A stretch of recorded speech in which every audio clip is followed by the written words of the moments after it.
இத்தனை வருஷமா அமெரிக்காவோட நிழல் மாதிரி இருந்த கனடா இப்போ அமெரிக்காவோட பரம எதிரியான சீனா கூட கைகோத்து இருக்காங்க. இது ஏதோ சும்மா பேச்சுவார்த்தைன்னு நீங்க நினைப்பீங்க, ஆனா அப்படி இல்லை. அமெரிக்காவோட டாலர் சாம்ராஜ்யத்தை அசைத்து பார்க்குற ஒரு மெகா டீலாகத்தான் இது பார்க்கப்படுது. ட்ரம்பர்கள் போத டிராரிப், அதாவது வரி மிரட்டல், இப்போ அவருக்கே வினியா மாறி இருக்கு, வினியா முடிஞ்சிருக்கு என்பதுதான் உண்மை. கிரீன்லாந்து நான் விலக்கி வாங்க போறேன் என்று ட்ரம்பர்கள் சொன்ன ஒரு விஷயம் இப்போ G7 நாடுகள் மத்தியில பெரிய ஒரு நடுக்கத்தை உண்டாக்கி இருக்கு. இன்றைக்கு நாங்கள் இந்த வீடியோவில் அமெரிக்காவை விட்டு கனடா விலகுவதற்கான காரணம் என்ன, 100% வரியை 6% வரியாக குறைச்சதுக்கு பின்னாடி இருக்கிற ரகசியம் என்ன, அமெரிக்காவோட கார் கம்பெனிகள் இப்போது கத்திக்கொண்டு இருப்பதற்கான காரணம் என்ன, இங்க முக்கியமா அமெரிக்கா டாலரோட ஆதிக்கம் இப்போ உண்மையாகவே முடிய போகுதா, இதை பற்றி தான் இந்த வீடியோட நாங்கள் தெளிவாக பார்க்க போறோம். வீடியோக்குள்ளே போகிறதுக்கு முன்னே நம்ம சேனலை சப்ஸ்கிரைப் பண்ணி பக்கத்துக்கு பெல் ஐக்கானும் கிளிக் பண்ணி வைங்க. அப்போ தான் நான் போடக்கூடிய வீடியோஸை நீங்கள் உடனுக்குடன் பார்க்க முடியும்.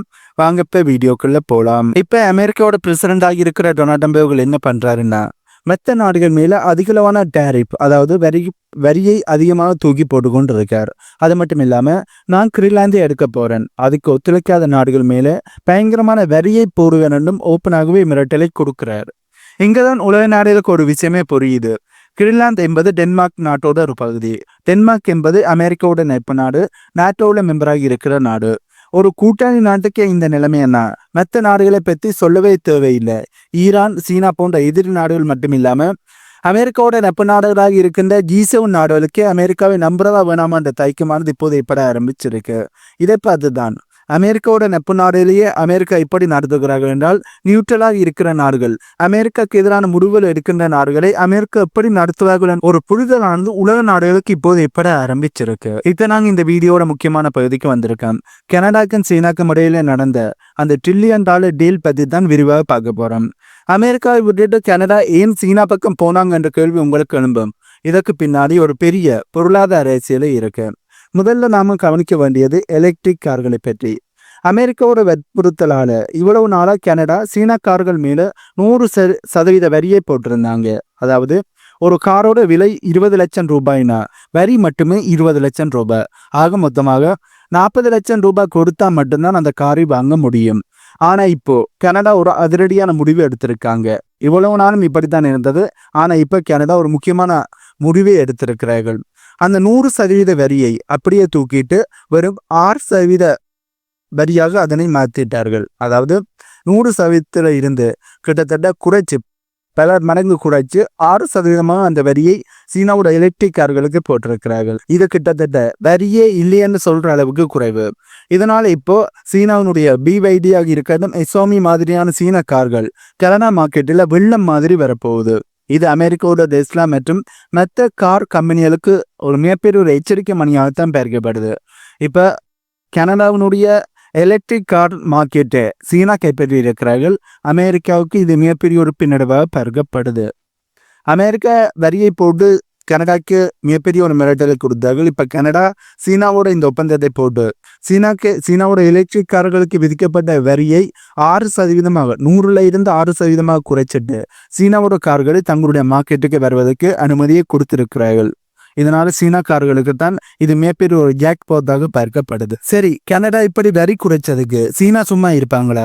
அவங்களும் ஒரு மிகப்பெரிய ஒரு கிஃப்டை கனடாவுக்கு கொடுத்திருக்காங்க. கனடாவில் விளைகிற கனோலா ஆயில் மற்றும் விதைகள் மேலே சீனா 85% வரி போட்டிருந்தாங்க. இப்போ அதை 15% குறைச்சிட்டாங்க. இதனால கனடாவில் இருக்கின்ற விவசாயிகள் இப்போ ரொம்ப குசியா இருக்காங்கன்றே சொல்ல முடியும். ஏனென்றா அமெரிக்காவுக்கு விற்கிறதை விட சீனாக்கு விற்றா அவர்களுக்கு அதிக லாபம் கிடைக்கும். மார்ச் 1 இருந்து இது அமுலுக்கு வருதுன்னு சொல்லப்படுது. இதோடு சேர்ந்து இன்னும் அதிகமான பண்ணை பொருட்கள் மற்றும் இயற்கை எரிவாயுவை கனடா கிட்ட இருந்து வாங்க சீனா ஒத்துக்கிட்டாங்கன்னு சொல்லப்படுகின்றது. அது மட்டும் இல்லாமல் சீனாவும் கனடாவும் தொழில்நுட்ப பரிமாற்றம், அதாவது டெக்னாலஜி டிரான்ஸ்பரை பற்றியும் பேசி இருக்கிறார்கள் என்று சொல்லப்படுகின்றது. இங்குதான் ஒரு நுணுக்கமான விஷயமும் இருக்கு. கனடாக்கு வெறும் காசு மட்டும் முக்கியம் இல்லை, அவங்களுக்கு சீனாவோட டெக்னாலஜியும் வேணும். ஏனென்றா இன்னைக்கு உலகத்தில் இருக்கிற பேட்டரி டெக்னாலஜியில் சீனா தான் நம்பர் 1 இருக்கு. அமெரிக்கா கிட்ட இருக்கிற டெக்னாலஜியை விட சீனா 10 வருஷம் முன்னாடி இருக்காங்கன்னு நிறைய வல்லுநர்கள் சொல்றாங்க.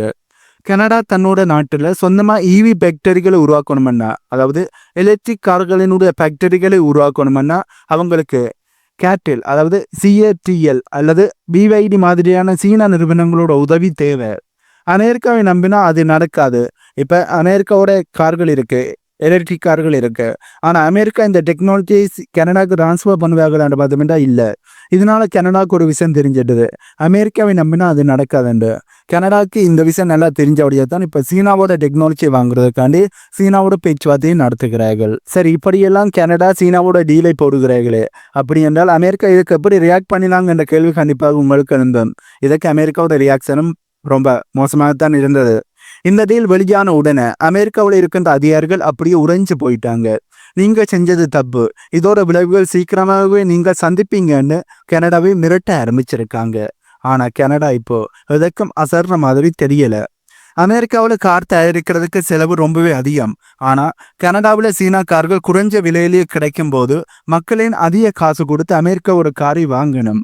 இதனாலதான் அமெரிக்காவோட ஆட்டோமொபைல் இண்டஸ்ட்ரி இப்போ பெரிய ஒரு சரிவை நோக்கி போய்கிட்டு இருக்கு.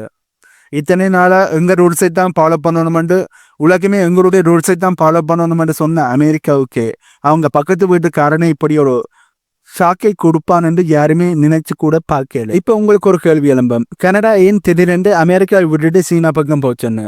இதற்கு பின்னாடி வியாபாரம், அதாவது வர்த்தகம் மட்டும் இல்லாம அமெரிக்காவோட தலைக்கணமும் ஒரு முக்கியமான காரணமா இருக்கு. கனடாவில் இருக்கின்ற கார் மார்க்கெட்டை எடுத்து பாருங்க.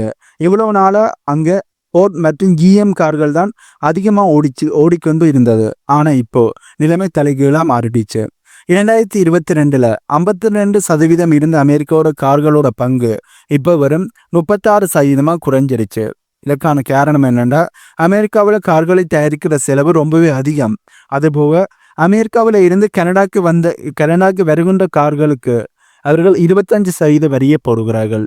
ஆனா இப்போ சீனாவில் இருந்து வர்ற BYD கார்கள் மேல இருந்த 100% வரியை இப்போ கனடா 6% குறைச்சிட்டாங்க. ஒரு சீனாவோட எலக்ட்ரிக் கார் 20 லட்சத்துல கிடைக்குதுன்னா அதிக வசதி இருக்கிற அமெரிக்காவோட கார் 40 லட்சத்துக்கு கிடைக்கும். மக்கள் எதை வாங்குவாங்க? இப்படி ஒரு சிச்சுவேஷன் வரும்போது ஒரே வசதி இருக்கிற 2 விலையில இருக்கிற கார்கள், அதுல விலை குறைஞ்ச காரைத்தான் மக்கள் தேர்வு செய்வார்கள். இதனால இனி சீனாவோட கார்களைத்தான் மக்கள் அதிகமாக தேர்வு செய்ய போறார்கள் என்பதுதான் உண்மை. அமெரிக்கா ஏன் இப்ப இவ்வளவு பதறாங்க என்ற கேள்வி உங்களுக்கு எழும்பும். இதற்கு பல காரணங்கள் இருக்கு. அதுல முக்கியமான காரணம், டெக்னாலஜியில சீனா இப்போ அவங்களை விட ரொம்ப முன்னாடி போயிட்டாங்க. எலக்ட்ரிக் கார்களோட இதே மாதிரி இருக்கிறதே அதோட பேட்டரி தான். உலகத்துல இருக்கிற பேட்டரி மார்க்கெட்டில் 70% சீனா கிட்ட தான் இருக்கு. CATL மற்றும் BYD ஆகிய நிறுவனங்கள் 2 கம்பெனிகள் மட்டுமே 55% மார்க்கெட்டை வச்சிருக்காங்க. கனடாக்கு ஒரு விஷயம் தெரியுது, இனிமேல் அமெரிக்காவை நம்பி இருந்தா பழைய டெக்னாலஜியை வச்சுத்தான் காலத்தை தள்ள வேண்டி இருக்கும். அதனாலதான் சீனாவோட பேட்டரி டெக்னாலஜி கனடாக்குள்ள கொண்டு வர இந்த டீலை போட்டிருக்காங்க. இதைத்தான் டெக்னாலஜி டிரான்ஸ்பர் என்று சொல்றோம். சீனா உதவியோடு கனடா தன்னோட சொந்த கார் இண்டஸ்ட்ரியை டெவலப் பண்ண பார்க்குறாங்க என்பதும் இதிலிருந்து நாங்கள் தெளிவாக புரிஞ்சு கொள்ளக்கூடிய மாதிரி இருக்கு. ஏன்னா சீனாவோட டெக்னாலஜி உள்ள வரும்போது அந்த டெக்னாலஜியை கனடா தங்களுடைய சொந்த ஓனான கார் இண்டஸ்ட்ரியில இன்புட் பண்ணினார்கள் என்றால் கனடாவுடைய கார் உற்பத்தி நிறுவனங்களும் மிக பெருசாக பூமடைவார்கள், அதாவது மிக பெருசாக வளர்ச்சி பாதையில போவார்கள். இதனாலதான் கனடா இப்படி ஒரு டீலை போட்டிருக்கிறார்கள். சீனாக்கும் கனடாக்கும் இடையில இந்த ஒப்பந்தமானது போடப்பட்டதால இது அமெரிக்காவோட டாலருக்கு விழுந்த மிகப்பெரிய ஒரு மரண அடியா பார்க்கப்படுது. ஏன்னா இங்கதான் முக்கியமான சீரியஸான விஷயமே வருது. கனடாவும் சீனாவும் வியாபாரம் பண்ணும்போது அமெரிக்கா டாலரை பயன்படுத்துறதை நிறுத்திட்டாங்க. இதற்கு பேர் தான் டீடாலரைசேஷன். உங்களுக்கு தெரியுமா, இப்ப ரஷ்யா உக்ரைன் போர் ஆரம்பிச்ச அப்புறம் ரஷ்யாவோட பணத்தை அமெரிக்கா முடக்கினதுக்கு பிறகு உலக நாடுகளுக்கு அமெரிக்கா மேல இருந்த நம்பிக்கையே போயிடுச்சு. நாம கஷ்டப்பட்டு சம்பாதிச்ச பணத்தை எப்ப வேணாலும் அமெரிக்கா எடுத்துக்குமென்னு எல்லாருமே பயப்படுறாங்க. உலக நாடுகளே பயப்படுகிறார்கள். அதனாலதான் கனடா மாதிரியான G7 மெம்பராக இருக்கிற ஒரு நாடு டாலர் இல்லாம சீனாவோட யுவான் மூலமா வர்த்தகம் பண்ண ஆரம்பிச்சுட்டாங்க. இதனால அமெரிக்காவோட அரசு பத்திரங்கள் வாங்குறது நின்றுடுச்சு. அதாவது கனடா வாங்குறதை நிப்பாட்டிட்டார்கள். எல்லாரும் இப்போ டாலருக்கு பதிலாக தங்கம் வாங்க ஆரம்பிச்சுட்டாங்க. அமெரிக்கா டாலரோட ஆதிக்கம் மெல்ல மெல்ல சரிஞ்சுக்கிட்டு இருக்கிறதுக்கு இது மிகப்பெரிய ஒரு உதாரணமாக இருக்கு. அது G7 என்றாலே அமெரிக்காவோட தலைமையில இருக்கின்ற ஒரு அமைப்பு. இந்த உலகத்துல மிகப்பெரிய பணக்கார நாடுகள் இருக்கின்ற அமைப்பு.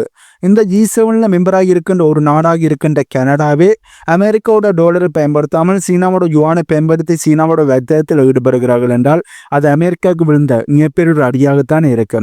அந்த அடிதான் இப்ப அமெரிக்காவுக்கு விழுந்திருக்கு. சீனா இப்ப என்ன பண்றாங்கன்னா, உலக நாடுகளுக்கு ஸ்வாப் லைன்னு ஒரு வசதியை கொடுக்குறாங்க. அதாவது உங்ககிட்ட டாலர் இல்லாட்டியும் பரவாயில்ல, எங்க ஜுவான் பணத்தை கடனா வாங்கிக்கோங்க, அதை வச்சு எங்ககிட்ட பொருட்களை வாங்குங்க என்று சொல்றாங்க. அதாவது சீனாவோட ஜுவானை இப்ப கனடா கடனாக வாங்கி அந்த கடன் பணத்தை வச்சு சீனாக்கிட்ட இருந்தே பொருட்களை வாங்க முடியும். இப்போ உலகத்தில் இருக்கிற 32 நாடுகளுக்கு சீனா இந்த வசதியை கொடுத்திருக்காங்க. இதுல கனடா 7வது இடத்துல இருக்கு. கிட்டத்தட்ட $30 பில்லியன் மதிப்பிலான ஜுவான் பணத்தை கனடா இப்போ எப்போ வேணாலும் நினைச்ச நேரத்துக்கு சீனா கிட்ட இருந்து வாங்கிக்கலாம். இது அமெரிக்காவோட டாலருக்கு எதிராக சீனா விதிச்ச ஒரு மிகப்பெரிய ஒரு வழியாகத்தான் பார்க்கப்படுது. சரி, இவ்வளவு நேரம் நாம பார்த்த விஷயங்கள் எல்லாம் எதை நோக்கி போகுது, இதோட என்காட் என்னவா இருக்கும் என்ற கேள்வி உங்களுக்கு அனுப்பும். இப்போ அமெரிக்கா முன்னாடி 2 வழிதான் இருக்கு. ஒன்று, கனடா மேல இன்னும் அதிகமான மிரட்டலை விட்டு அவங்களை வழிக்கு கொண்டு வர பார்க்கணும். ஆனா கனடா இப்போ சீனாவோட டெக்னாலஜி மற்றும் சீனாவோட மார்க்கெட்டை ருசி பார்த்துட்டாங்க. இனிமே அவங்களை மிரட்டுறது அவ்வளவு ஈஸியான விஷயம் இல்லை. ட்ரம்ப் அவர்கள் இப்போ நோவின் சிச்சுவேஷன்ல மாட்டிக்கிட்டு இருக்கார் என்பதுதான் உண்மை. அவர் வரியை குறைச்ச அமெரிக்க தொழில்கள் அடிவாங்கும். குறைக்கணும்னா அவர்களோட நண்பர்களுக்கு அடுத்தடுத்து சீனாவை நோக்கி போக ஆரம்பிப்பாங்க. அதாவது இப்ப அமெரிக்காவுக்கு இருக்கிற 2 வழி. இப்ப கனடாக்கு அதிக மிரட்டலை கொடுத்து கனடாவை அடிப்பணை வைக்கிறது. இரண்டாவது, கனடாக்கு எதிராக போட்ட வரியை ரிமூவ் பண்றது. ஆனா இந்த 2ஐயும் அமெரிக்காவில் செய்ய முடியாது. இதனாலதான் ட்ரம்ப் அவர்கள் நோ வின் சிச்சுவேஷன்ல இருக்கார். இதுல அவர் வரியை குறைச்சார் என்றால் அமெரிக்காவோட தொழில்கள் ரொம்பவே அடிவாங்க ஆரம்பிக்கும். அதில் வரியை குறைக்காம மிரட்டலை கொடுத்தார் என்றால் அமெரிக்காவோட நட்பு நாடுகள் இப்ப கனடா போன்ற நாடுகள் மாதிரி மற்ற அமெரிக்காவோட நட்பு நாடுகளும் சீனா பக்கம் போக ஆரம்பிப்பார்கள். அதுவே இப்ப ட்ரம்பர்கள் இந்த வரி விதிப்பை போட்டு மற்ற நாடுகளை மிரட்டி நோ வின் சிச்சுவேஷன்ல மாட்டி இருக்கார் என்பதுதான் உண்மை. இதற்கு அமெரிக்கா என்ன செய்ய போறாங்க என்ற கேள்விதான் பல மத்தியில் எழும்பியிருக்கு. ஏனென்றால் அமெரிக்கா எடுக்கின்ற முடிவுகள் கொஞ்சம் கொஞ்சமாக சீனாவுக்கு சாதகமாக மாறிக்கொண்டிருக்கு என்பதுதான் உண்மை. ஏற்கனவே அமெரிக்கா மற்ற நாடுகளுக்கு எதிரான வரி விதிப்பை செய்யும் போதே நான் ஒரு விஷயத்தை தெளிவாக சொல்லியிருந்தேன். அமெரிக்கா இப்ப செய்கிற இந்த விஷயத்தால உலக நாடுகள் சீனா பக்கம் போவார்கள் என்று. அதன்படிதான் அதனுடைய முதற்கட்டமாகத்தான் கனடா சீனா பக்கம் போயிருக்கிறார்கள். அடுத்ததாக மற்ற G7 நாடுகளும் சீனா பக்கம் போனா கூட ஆச்சரியம் இல்லை. ஏனென்றால் அந்த அளவுக்கு அமெரிக்கா தன்னுடைய எதிர் நாடுகளை இவ்வளவு நாள் மிரட்டினார்கள். இப்ப தன்னுடைய நட்பு நாடுகளையும் மிரட்டுகிறார்கள். இதனால பயமடைந்த அனைத்து நாடுகளும் சீனா பக்கம் போகிறார்கள் என்பதுதான் உண்மை. கனடா செஞ்ச இந்த வேலையை சீக்கிரமே மற்ற நாடுகளும் செய்ய போறாங்க. என்னோட கணிப்புப்படி அடுத்ததான் இந்த வேலையை செய்ய போறதே யூரோப் யூனியன் நாடுகள் தான். அதுல முக்கியமாக ஜெர்மனி மற்றும் பிரான்ஸ் அமெரிக்காவோட இந்த வர்த்தக போர், பிஸ்னஸ் போர்ல ரொம்பவே டயர்ட் ஆகிட்டாங்க. அவங்களால இனி அமெரிக்காவுக்கு எதிராக போர் செய்வதில் எந்த ஒரு பயனும் இல்லைன்னு தெரிஞ்சு, அதாவது வர்த்தக போரில் ஈடுபடுறதால எந்த ஒரு பயனுமே இல்லை என்று தெரிஞ்சு அவர்கள் அப்படியே சீனா பக்கம் போகக்கூடிய வாய்ப்புகள் தான் ரொம்பவே அதிகமாக இருக்கு. உங்கள்கிட்ட ஒரே ஒரு கேள்வி தான் எனக்கு கேட்க தோணுது. ஏன் ஒரு நாடு டாலரை கையிருப்பா வச்சிருக்கணும்? இதற்கான பதிலுக்கு கீழே கோம் பண்ணுங்க. அந்த டாலரை வச்சு வியாபாரம் பண்ண முடியாதுன்றாலோ அல்லது அந்த டாலரை எப்போ வேணாலும் அமெரிக்கா பொருங்குமென்று பயம் இருந்தாலோ யாருமே அதை தொட மாட்டாங்க. வர்த்தகம் எங்க நடக்குதோ அங்கதான் அந்த நாட்டோட காசுக்கு மதிப்பு இருக்கும். இப்போ கனடா, பிரேசில், ஏசிய நாடுகள்னு எல்லா நாடுகளும் முக்கவாசி நாடுகளுமே சீனா கூட யுவான்ல தான் பிஸ்னஸ் பண்ண ஆரம்பிச்சுட்டாங்க. டாலரோட மதிப்பு தானாகவே இதன் மூலம் குறைய ஆரம்பிக்குது. இது வெறும் பேச்சு இல்லை, இது புதிய உலக பொருளாதார மாற்றத்தோட ஆரம்பம் என்று தான் சொல்லணும். ஏனென்னா இப்ப கனடாவே இப்படி மாறி இருப்பதுதான் இதனுடைய வீரியம் எப்படி இருக்கு என்பது உங்களுக்கு புரிய வச்சிருக்கு. சீனா எப்படி பவர்ஃபுல்லாக மாறி இருக்கிறார்கள், தங்களுடைய யுவானை பவர்ஃபுல்லாக மாற்றி இருக்கிறார்கள் என்பதை நாங்கள் புரிந்து கொள்ளக்கூடிய மாதிரி இருக்கு. இப்ப கனடாவோட இந்த முடிவு அமெரிக்காவோட டாலருக்கு விழுந்த மிகப்பெரிய ஒரு அடியாக இருக்கு என்பதுதான் உண்மை. இப்ப நாங்க கண் முன்னாடி பார்த்து கொண்டிருக்கிற இந்த விஷயம் எதிர்காலத்துல வரலாற்று புத்தகங்கள்ல பதிக்கப்படும். எதிர்காலத்துல வரலாற்றை படிக்கிற நபர்களுக்கு இப்படி ஒரு திருப்புமுனை நடந்தது அவர்கள் யோசிப்பார்கள். ஆனா நாங்க இப்ப அந்த திருப்புமுனை இடம்பெற்று கொண்டிருக்கிற காலகட்டத்தில் இருக்கும் என்பதையும் நாங்கள் வியப்பாக சொல்லத்தான் வேணும். அமெரிக்காவோட பெரிய தளருதா இல்லையாங்கிறதை விட சீனா எப்படி சத்தமே இல்லாம உலக நாடுகளை தன் பக்கம் இழுக்கிறார்கள் என்பதுல தான் இங்க நாங்க முக்கியமா கவனிக்க வேண்டிய விஷயமா இருக்கு. நீங்க என்ன நினைக்கிறீங்க? கனடா செஞ்சது அமெரிக்காவுக்கு பண்ண துரோகமா, இல்ல தன்னோட நாட்டை பாதுகாத்து கொள்றதுக்காண்டி சரியான முடிவை அவர்கள் எடுத்திருக்கிறார்களா? டாலரோட வீழ்ச்சி இந்தியாவை எப்படி பாதிக்கும்னு நீங்க நினைக்கிறீங்க? உங்களோட கருத்துக்களை கீழே கமெண்ட் பண்ணுங்க. இந்த வீடியோவில் நான் சொன்ன தகவல்கள் உங்களுக்கு புதிதாக இருந்திருக்குமென்னு நான் நம்புறேன். இந்த தகவல்கள் உங்களுக்கு புதிதாக இருந்தால் இந்த வீடியோக்கு லைக் பண்ணி நம்ம சேனலை சப்ஸ்கிரைப் பண்ணி பக்கத்துக்கு பெல் ஐக்கானும் கிளிக் பண்ணி வைங்க. அப்பதான் நான் போடக்கூடிய வீடியோஸை நீங்கள் உடனுக்குடன் பார்க்க முடியும். இன்னும் ஒரு புதிதான தகவல்கள் உள்ளடங்கிய புதிய வீடியோவில் உங்களை மீட் பண்றேன்.